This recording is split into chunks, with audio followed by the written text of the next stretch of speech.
Hey guys, what's good? Welcome back to the official Unorthodox YouTube channel. My name is Gio, and today we got a performance review on the Li-Ning Sonic 8.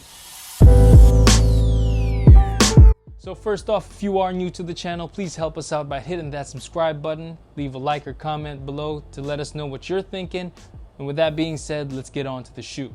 So Li-Ning does have a number of NBA guys, CJ McCollum, Frank Mason, D'Angelo Russell, and but you would most likely be seeing these shoes out in the CBA more than you would in the NBA. Yeah, Li-Ning is one of the main sponsors of the CBA. So moving on to the shoes, let's start off with the traction. Once again, I did break that down in the unboxing of the shoe. What I did mention was it had an infinity system, which is actually wrong. It is actually called a Mobius system. That's what it says on Li-Ning's Instagram. That Mobius system is that number 8 that you see on the sole of the shoe. So with regards to traction, I like to break it down. Do you grip the floor or do you slip? These have great traction, although the finish on the outsole does tend to pick up dust quite easy. That's why you see in the videos I was slipping. I think the solution is to wipe your shoes. But guys over here at Asia, especially here in the Philippines, man, we don't wipe our shoes because we eat with our hands. So basically traction, it does grip the floor well, but it is a dust magnet, so a wipe will get the job done. Moving on to the cushion. The light foam cushioning is a tightly packed EVA foam.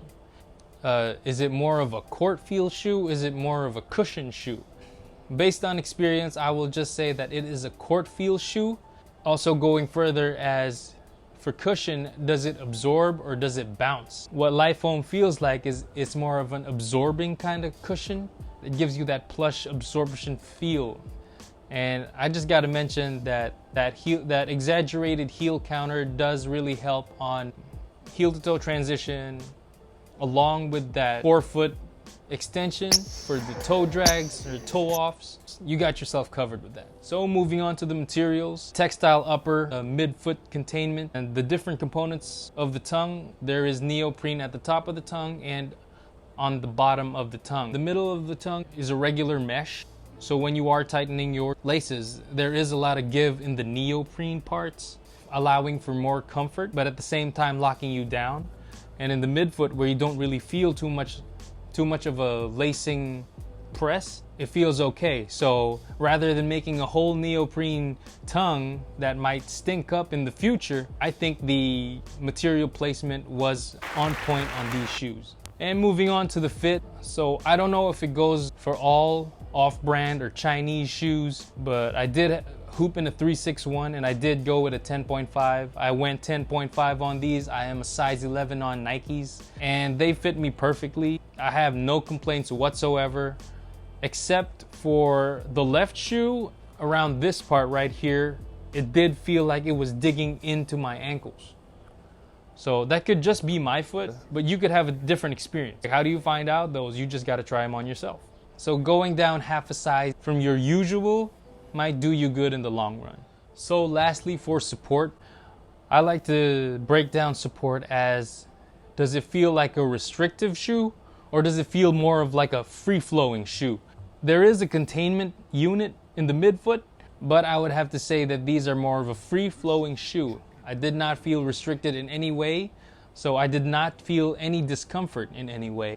But what I felt was the confidence of moving left to right, jumping up and down, and I think that's what defines a good shoe. I just think that a bad shoe would give you discomfort during play, or worse, might even give you an injury just for wearing those shoes. So to close it out, looking at all of that, these were worth around 700 Yuan, which is roughly $100. So for a $100 shoe, it can compete with team shoes at Nike or in Adidas, but they might feel just the same, or maybe these could even be better.